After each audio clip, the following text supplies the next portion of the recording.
ही chicken biryani तुम्ही खाऊन बघितली ना तर आयुष्यभर तोंडाची चव विसरणार नाही. तर हॅलो फ्रेंड्स, कशा आहात सर्व? वैष्णवीज मम्मी होम रेसिपीमध्ये तुमचं पुन्हा एकदा खूप खूप स्वागत आहे. तर आज मी एकदम वेगळ्या पद्धतीने बिर्याणी ट्राय केलेली आहे. तर म्हटलं तुमच्यासोबत पण शेअर करावी. खूप साध्या सिंपल पद्धतीने आहे. तर चला रेसिपीला सुरुवात करूया. इथे आपण चिकन घेतलेलं आहे स्वच्छ धुवून. त्यानंतर आले लसूणची पेस्ट टाकलेली आहे आणि मीठ टाकलेलं आहे थोडंसं, हळदी पावडर, त्यानंतर लाल तिखट तुम्ही तुमच्या आवडीनुसार ॲड करू शकता. त्यानंतर थोडासा कांदा मसाला, चिकन मसाला, बिर्याणी मसाला आणि 2 ते 3 चमचे दही. हे सर्व टाकून झाल्याच्या नंतर व्यवस्थित मिक्स करून घ्यायचं.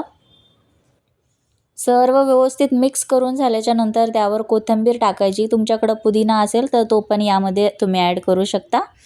तर हे सर्व मॅरिनेट करून झालेलं आहे. आता आपण फ्रीजमध्ये ठेवूया हे. इथे मी कांदा तळून घेतलेलं पातेलं होतं, त्यामध्येच थोडेसे खडे मसाले टाकलेले आहेत. 1 मोठी इलायची, 2 छोट्या इलायच्या, 1 फूल आणि दालचिनी एवढंच टाकलेलं आहे. आता छानपैकी ते परतून झालं की आपण हे 15-20 मिनिटं मॅरिनेट करून ठेवलेलं चिकन यामध्ये ॲड करूया आणि व्यवस्थित मिक्स करून घेऊया. छान आहे ना, असा वास सुटला पाहिजे, अशी फोडणी बसली पाहिजे. गरम तेलामध्येच तुम्ही हे आहे ना चिकन टाका. त्यानंतर तळलेला कांदा यावर टाकायचा आणि सर्व आहे ना व्यवस्थित मिक्स करून घ्यायचं. हे बघा अशा प्रकारे. आणि आता इथे ना मी बासमती राईस घेतलेला आहे. तो राईस आहे ना असाच कच्चाच टाकायचा. हीच अशी पद्धत मी वापरलेली आहे यावेळेस. तुम्ही करून बघा एकदा नक्की, तर तुम्हाला पण खूप आवडेल. तर तांदूळ आहे ना 20 मिनिटं भिजत ठेवलेले होते मी आणि ते यावर टाकायचे चिकनवर. त्यानंतर तांदूळ टाकून झाल्याच्यानंतर लिंबू पिळायचा आणि थोडंसं फूड कलर टाकायचं आणि थोडीशी कोथिंबीर टाकायची आणि त्यानंतर आहे ना तळलेला कांदा यावर टाकायचा आणि पाणी टाकायचं. अजिबात हलवायचं नाही, काही नाही. व्यवस्थित आहे ना असं पाणी टाकून घ्यायचं.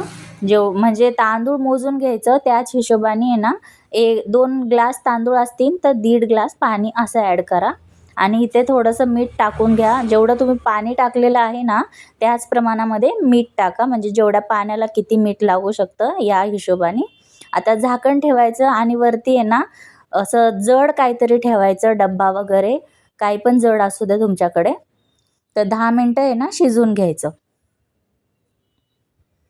हे बघा तुम्ही बघू शकता. आता मी काढून बघते 10 मिनटं झालेले आहेत. आता बघूया थोडंसं शिजलेलं आहे का. मी अजिबात हलवलं वगैरे नाही आहे. जास्त हलवायचं नाही का, मिक्स नाही करायचं, जेणेकरून आहे ना तांदूळ तुटू शकतात. त्यामुळे सांगते आहे मी. अजिबात असं मिक्स करायचं नाही. केलं तरी पण आहे ना थोडंसंच मिक्स करायचं. हे बघा अशा प्रकारे सर्व थोडंसं मिक्स करून घ्यायचं साईडने आणि ना परत झाकण ठेवायचं. परत एक 10 मिनटं आपण वाफ काढून घेऊया. अशी छानपैकी आहे ना शिजवून घेऊया आपण आपली बिर्याणी. खाली तवा ठेवायचा, जेणेकरून आहे ना असं खाली लागणार नाही यासाठी. हे बघा आता एकदम बिर्याणी अशी मस्त शिजलेली आहे, तुम्ही बघू शकता. बघा बारीक गॅसवरच ठेवायचं. छानपैकी अशी बिर्याणी तयार होते. एकदम सुवास असा दरवळत होता घरामध्ये. खूप छान आणि खूप टेस्टी अशी झालेली होती. तर आता आपण प्लेटमध्ये काढून घेऊया. तुम्ही बघू शकता किती छान बिर्याणी झालेली आहे. तर ही रेसिपी तुम्हाला कशी वाटली मला कमेंट करून नक्की सांगा. आणि व्हिडिओ आवडल्यास व्हिडिओला लाईक करा, शेअर करा आणि सबस्क्राईब करा. आणि अशाच साध्या सिंपल रेसिपीसाठी चॅनलला सबस्क्राईब करून नक्की ठेवा. भेटू नवीन रेसिपीसह. तोपर्यंत बाय बाय.